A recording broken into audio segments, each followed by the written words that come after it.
You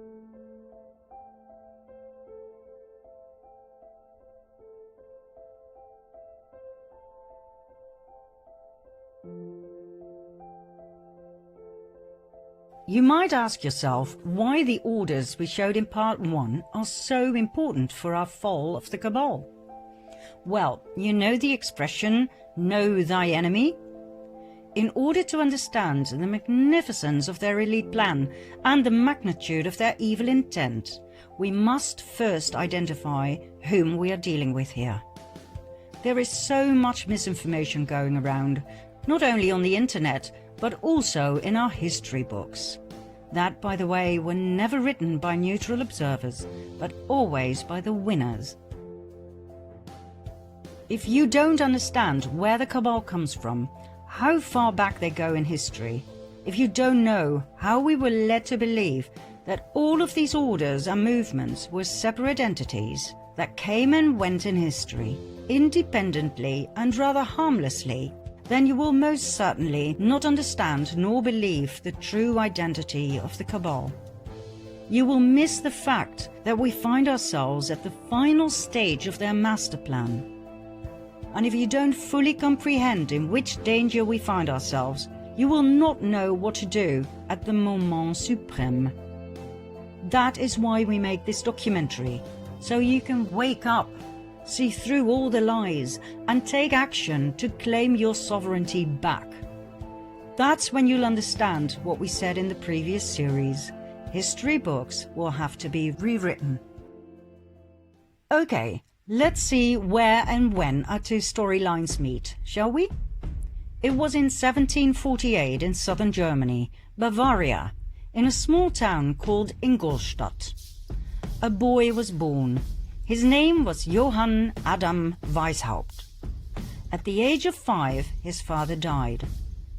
The Jesuits took him under their wings and groomed Adam, who turned out to be a highly intelligent and strong-minded individual, to become a professor in canon law at the Jesuit University of Ingolstadt. He rewrote ancient historical documents in which the ideology of Lucifer would eventually lead to the complete control of the world. In 1773, a secret meeting took place between Meyer Amschel Rothschild and a select group of 12 elite Khazarian bankers and businessmen. Remember Rothschild, key player in our first storyline? The excessively wealthy and powerful Ashkenazi Khazarian banker from Frankfurt? Well, Rothschild proposed to join forces and riches with the purpose of world dominance. He had set his eye on Adam Weishaupt, who would be perfect to implement their plans in practice and run their organization. And so, on May the 1st, 1776, Adam Weishaupt founded the Bund der Perfektibilisten, the Order of the Perfectionists, later to be called the Order of the Illuminati. It was the fusion of the financial empire of the Rothschilds and the wealth and power of the military order of the Jesuits. Their goal? The creation of a world government and world dominance. Although Weishaupt's name is commonly known among those who study this material, not many people are aware of the fact that he based his Order of the Illuminati on ancient documents, one of which was a letter that was given to him by Rothschild. This letter, referred to as the Constantinople letter, was old and of extreme value to the Ashkenazim. It was 287 years old, written in 1489 by the Nazi, the chairman of the Jewish High Council in Constantinople, as a response to an outcry for help by the head of the Ashkenazi Jews in France. Remember the Khazarians who had fled Russia and who had changed their name to Ashkenazi Jews? They now felt threatened by the other ethnic groups in France. The king had even told them they had to convert to Christianity. The reply of the Nazi in the Constantinople letter was as follows. As for what you say that the King of France obliges you to become Christians, do it. since you cannot do otherwise but let the law of Moses be kept in your hearts. As for what you say about the demand to despoil you of your goods, make your sons merchants, that little by little they may despoil the Christians of theirs. As for what you say about their making attempts on your lives, make your sons doctors and apothecaries, that they may take away Christian lives. As for what you say about their destroying your synagogues, make your sons canons and clerics, in order that they may destroy their churches.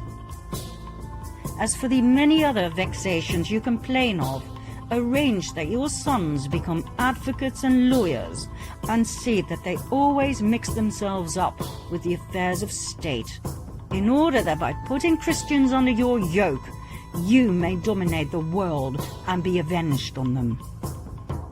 Do not swerve from this order we give you, for you will find by experience that, humiliated as you are now, you will reach the actuality of power.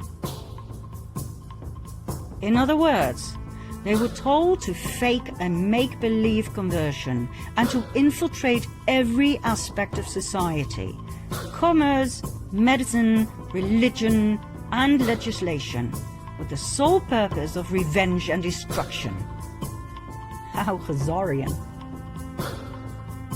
Adam Weishaupt founded the Order of the Illuminati in 1776, financed by the Rothschilds, based on this letter, that, by the way, was based on an even older document, more about which in part 4. 1 year later, in 1777, Weishaupt joined the Grand Orient Masonic Lodge. He made over 2,000 Jesuits head of the many lodges across the world, thus establishing a massive empire of power, in which the Jesuit order was the spider in the web. Weishaupt then officially left the Jesuit order, so that no suspicion would ever be drawn to the involvement of the Roman Catholic Church and the Jesuit Council in the illustrious plans of the Illuminati. The Rothschilds used their riches to finance wars, as they had found out that by financing both sides of each and every war, they would always win financially. They knew no scruples, no mercy.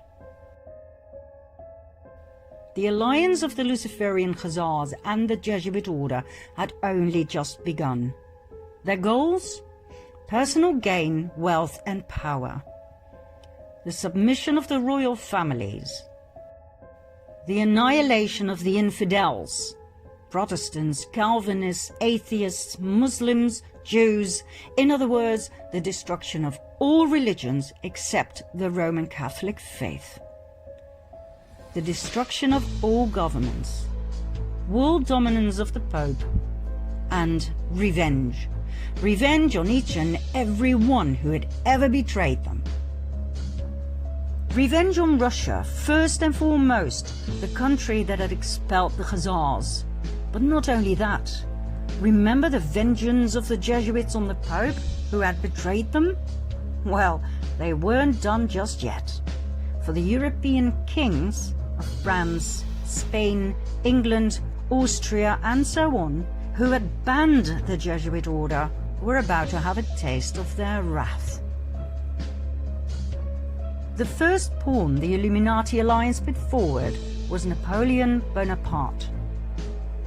The fact that the French Revolution was indeed orchestrated by elite secret societies was documented and proven by the French Jesuit Augustin Barruel.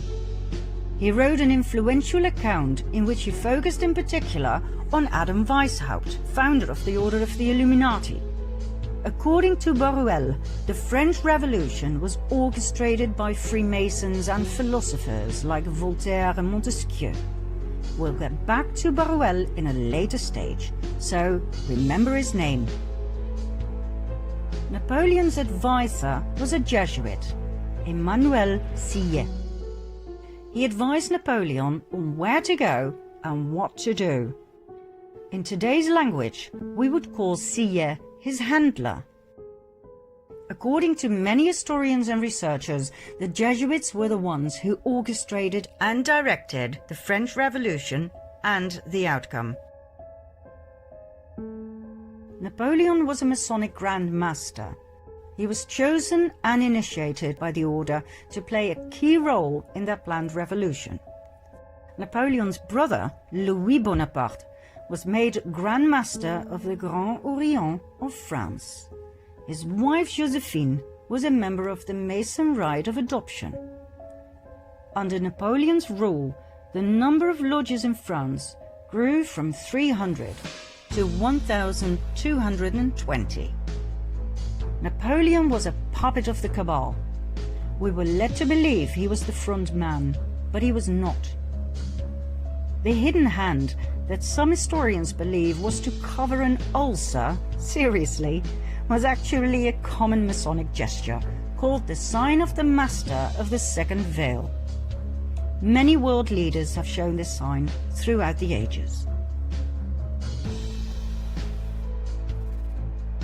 The French Revolution started in 1789 and lasted for 10 long and bloody years of absolute terror. It was the master plan of the Jesuit Council to take revenge on France, to destabilize the country through war, and to destroy the French crown. Their tool? The Jacobins, an extremist political movement founded by none other than Napoleon's advisor, the Jesuit Sieyes.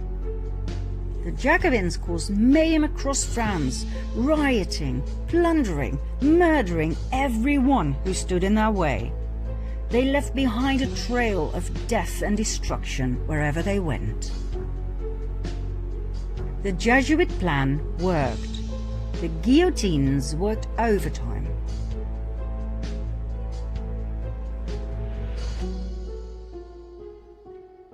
The Jesuit order is the most dangerous of all orders. It has caused more harm than all other orders. The doctrine of the Jesuits entails that their supreme general is the sovereign of sovereigns and master of the world. After the French Revolution had ended, the Napoleonic Wars started. They caused even more instability and destruction, not only to France, but to the many countries Napoleon invaded: Austria, Russia, England, Prussia, Portugal, and Spain, where the royal family was kicked out and Napoleon's older brother was put on the throne. Each and every country that had once banned the Jesuit order and the Khazarian Ashkenazi Jews was now in ruins. This was one of the order's most dominant passions: revenge. During the Napoleonic Wars, the Illuminati alliance deployed their most successful strategy. They financed both the French and the English army. It simply didn't matter who won. War was an absolute revenue model. It was the Duke of Wellington who fought Napoleon and who defeated him at the Battle of Waterloo in 1815.